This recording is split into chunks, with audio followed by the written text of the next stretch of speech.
Hey everybody, Shay here for another manga delve of Demon Slayer Kimetsu no Yaiba by Koyoharu Gotoge. Did I ever get corrected on that pronunciation?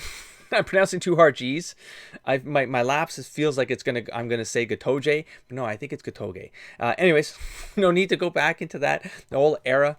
I think I'm moving on past it. We are on chapter 7, so we are going to be doing Spirits of the Deceased, the last chapter of this volume. I mean, at least from visual standpoint, yes, it is. Okay, and I'm going to assume 20 pages, so of course, the same format of impressions that I'm going to go through here. I'm kind of evaluating this against my narrative patterns framework, something I've come to use as a guideline for determining just like writing structure, not whether it's good or bad, just like I like to analyze how different writers approach different things and pacing and stuff like that. And so I hope to bring some of that to the audience just to make it kind of unique, this kind of thing. So it's not just a review, it's not just impressions. I'll talk about that in a later episode of how we might be going forward with these. Unless I get faster at doing these, then I'll keep doing them, of course. And if people enjoy them, of course, you got to give these things a like. It encourages me to come back sooner. So just keep that in mind. If you like them, like them.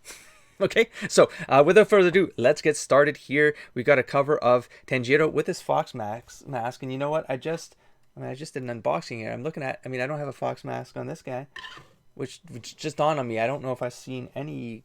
No, there's got to be toys with him with a fox mask, or maybe that's going to be important. But I'm using sort of meta knowledge from the toys that I've looked at, or I remember. I've looked at all the toys. I just don't remember anything because it's been 3.5 months.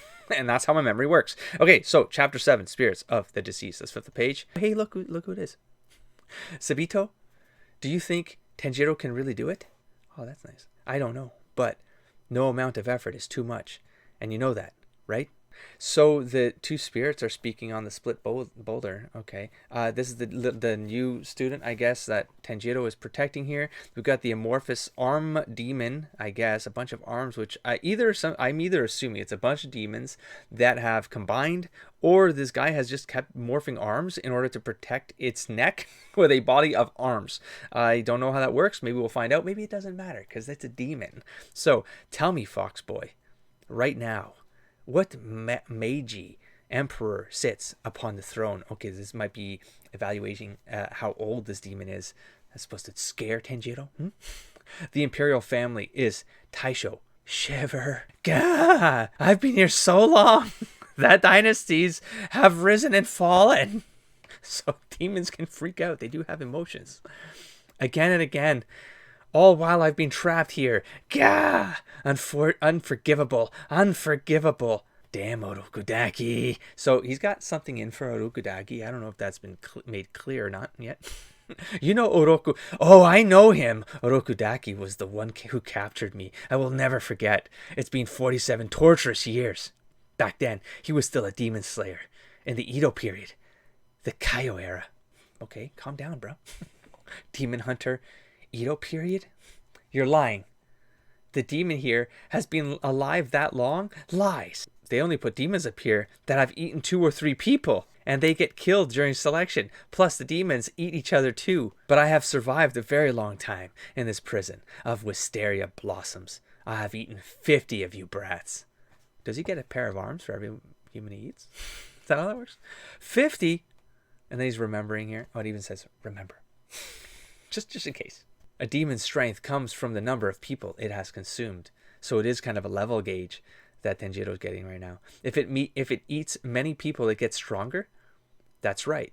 They grow stronger. And some physically change, gaining unnatural powers. Interesting. If your nose gets stronger, you'll be able to tell how many people a demon has eaten. Whoa. He has a gauge meter. He literally has a gauge meter by sniffing. 12, 13, and you are number 14. Wait, he just said 50. Am I going crazy? Am I going crazy right now? What are you talking about? That's how many of Urokudaki's students I have eaten. I've decided to kill all of his students. That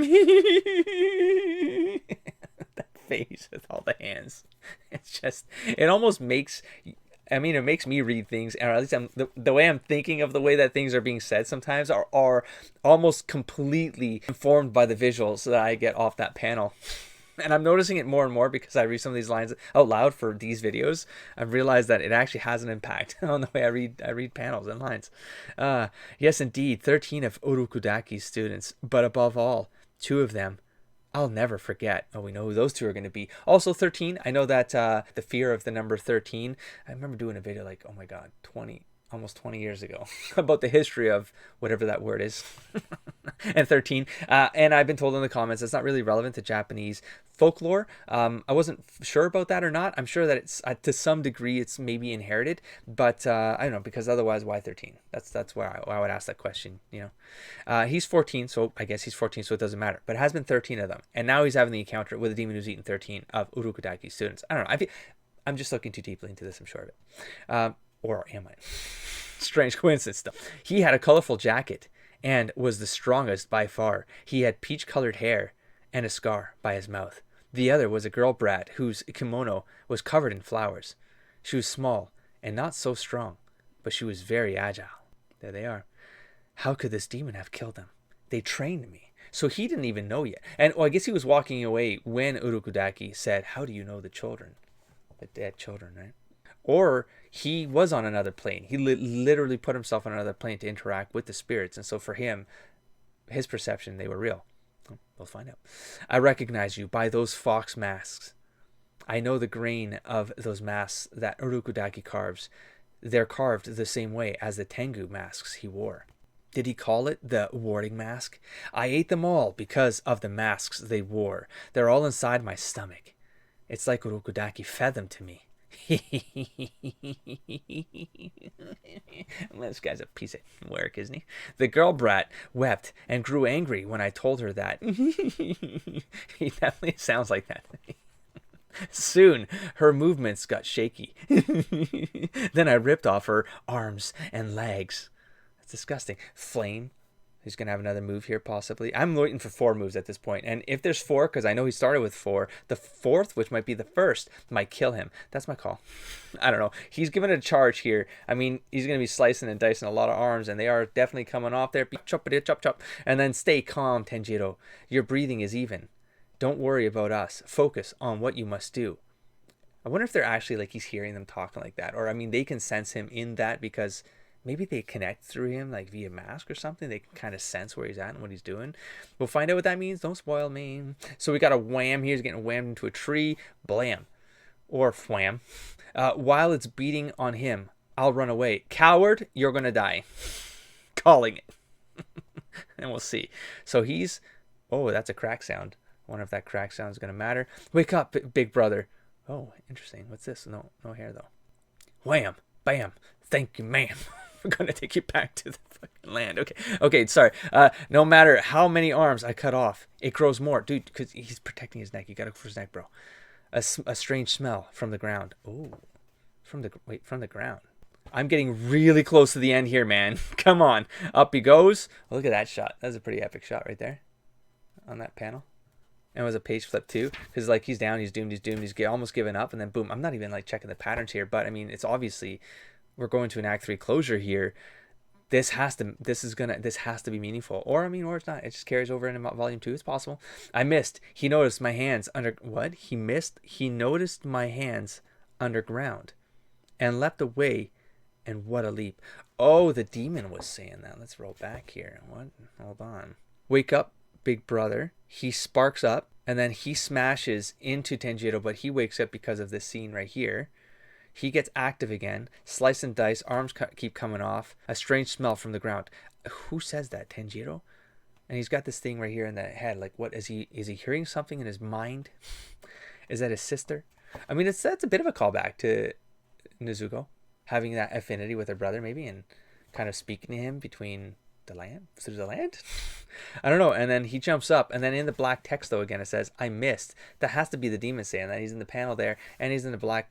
So is the black here. I smell something from the ground. Is that the demon saying it? But it doesn't feel like it should be. But that one's thrown that the way this. Okay, let's keep reading. Maybe it'll clear itself up.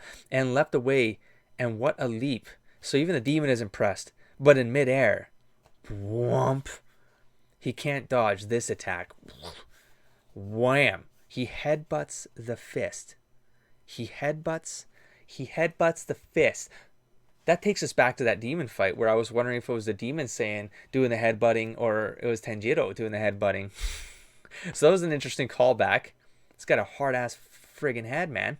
Oh, this feels like really close to the end, man. Look at this. I'm maybe 3 or 4 pages from closing this off. Where's this gonna go? The tension. He escaped, and I'm out of. And we're in Act 3. Like, this has to be the closure here. And they're doing callbacks to these spirits here, these spirit characters, which is kind of fun. That they are bringing those pieces back together. Because, so why I mean that, I should talk about that because I'm going to reach the end, is because we got introduced to them at the end of an Act 2. Now, Act 2s generally introduce new characters at the beginning of an Act 2, and they develop those relationships with those new characters and the protagonist. They evolve that through the Act 2, and you don't really have a sense of what the purpose of it is going to be for. They generally enter Act 3, where that's still not quite clear, but there's a piece that comes together between an Act, the flow from Act 2 to Act 3, where the beginning of the Act 2 companions, that the relationships that build up there, they start to thread to a point where all of it means something by the time that you have this catalyst moment, what I call a catalyst moment, which is happening right now, because we have his sister talking to him. I think that has to be his sister. Well, it says brother. We have his sister talking to him. We have they're not quite talking to him yet, but it looks like they're syncing up, or they're able to at least perceive what he's up to, and they're encouraging him from some other plane, but they're sitting on the boulder. But spatial location likely doesn't matter to them because they're deceased. But it does look like to some degree they're empowering him and giving him the strength to be able to go after this uber demon here, to the point where we get to this page. So let's see how they bring this stuff together. So he escaped, and I'm out of hands. I can't grow more in time. The fox brat is in striking range, but my neck is hard and impervious. Even the peach-haired couldn't cut it. Okay. Total concentration. Water breathing. He always says water breathing, the holding the breath. I'm sure I'm missing something that maybe happened a couple chapters ago that maybe the girl demon helped him with the breathing, the concentration, the focus. That has to be it. When he fails to cut my neck, I'll grab his head and crush it just like I did the other one. Sniff. He sees the line. It's not taut. Okay, I'm picking up on that though. And then look at that. Taut line. And it's just a cool little visual detail. It's so simple. Now that I'm actually seeing it in action, because it's taut, so you know shit's about to get real. And it's pointing underneath all the arms there, even though he says it's impervious, but he's got the strength of the one who couldn't cut the neck. But now, it's going to turn around. You'll see. Is it possible that Tenjiro will lose too? That thing's neck is so hard. He may lose, or he may win. But one thing is for certain. Don't leave me on a cliffhanger. No, don't do it. No.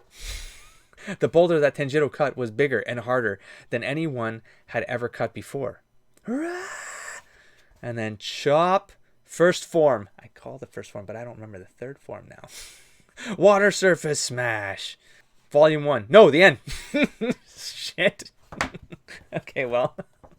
I don't know. Why did you have to do this to me? Oh, okay. So we're carrying that over into Volume 2. So there you go. They did it. They had to do that to me, didn't they? That's okay. I'll let it go. So that's where we're at. Volume 1 is complete. I mean, if you're going to end a volume so that people have to come back to Volume 2, I suppose you do have to do it this way. It would make any sense to give perma-closure to this, because then why would someone buy Volume 2? There's nothing that really brings them back. Okay, now they got to know, did that cut actually strike the boulder? I mean, I do like the line that this dude said, though. I do forget his name. I apologize for that. But that the boulder that Tenjiro cut was bigger and harder than anyone had ever cut before, meaning it was harder than he had to cut before, which means he couldn't cut the demon's neck because maybe he wasn't prepared. Like he didn't cut through the boulder. That was tougher than, you know what I'm saying?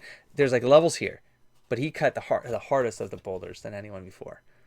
Maybe that's because the mentor didn't want him to get pushed forward. He didn't want to lose any more students, so there might have been something like that behind it. So he gave him an impossible boulder, and he proved him wrong. So that could be the end of this demon, or this could be the Uber demon. I mean, this isn't the demon that killed the family, though. I mean, I don't know that. Don't spoil me. I don't know that. But that's Volume 1. And record time again. I feel like I'm getting better at these. Or I'm just I'm getting into the flow of how I want to do these. Keep them a little bit looser, but just, not get so in the weeds with the narrative pattern stuff. Just enough to kind of point out things and help guide what I'm talking about while I'm going through these, so that they're a blind reaction, but I'm also sprucing them up with something that is going to hopefully be unique for people that are following this along. I'm also making some debates about how to move forward with series on the channel in general. One of them being, do I continue doing these manga delves? I personally love them. Especially if I can keep them at this kind of kind of short time frame, that I can rip through these a lot faster, and that means I can actually make these sustainably. Whereas before, maybe I was getting too deep into them, I was making them too long, and then I started buying all the series that I started to buy, which of course is a lot of them, and so I need to start getting through these, and I'm kind of looking for suggestions out there. I've gotten a lot of cool suggestions in the update video for the channel, along with suggestions that came in the video where I did an unboxing of a bunch of other series, which includes Attack on Titan, which is another large series that I got to get through. But if I can keep them this short, I might be able to sustain this. So I love doing these. I'm gonna maybe do volume 2 of Demon Slayer, or I'll leave it to the community to kind of leave some more or reaffirm comments, or leave some new comments down below about how else you want to see these. This should be a separate video, but part of me feels like I should say this here because I don't know what format I'm going to use going forward, but I think something might change. I don't know yet. But so there's this Manga Delve scenario, but shorter, like these last two have been. There's a legitimate review. I just read the entire volume, and then I give you my impressions of the volume. Now, when I do an impression video on an entire volume, there's very good chance I'm going to forget details. As that reactionary moment, it feels more immersive between me and the audience, kind of getting that first time read feeling that maybe they had when they read the series or something. And I want to capture a piece of that, not just give it a review, because there's tons of reviews out there and impressions and stuff, and those are all great. You know, they serve a purpose. Those reviews will add a little bit of that personal kind of spin on things and preferences, and there's a bit of subjectivity that goes into reviews.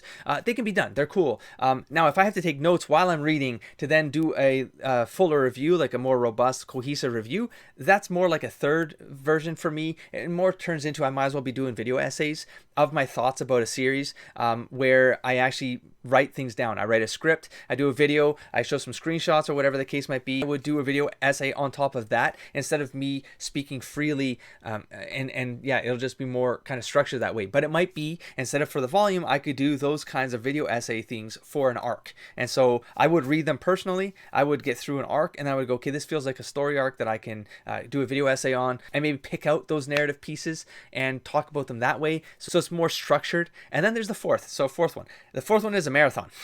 Fourth one is literally I pick a series and I go, I'm going to do this marathon. It's going to be more vlog style. Maybe I'll just sit back casually, like right here, and I'll just read. And as things come up, I will talk to the camera, and then it'll be an editing nightmare, but I'll get through an entire series, an entire block. I could read the entire Demon Slayer as a marathon. It becomes like it would be a long vlog because I talk a lot. I don't know if you guys gather that. But I would like to get into that experience a little deeper instead of just like short kind of comments every 5-6 volumes. I feel like something's lost in that experience. I might as well just read it myself and then just have a 5-minute blog. Hey, I like Demon Slayer. You know what I mean? Like that's how those feel to me sometimes. It's like, come on, you're doing this marathon. Like make it juicy for the audience, man. That's my personal preference.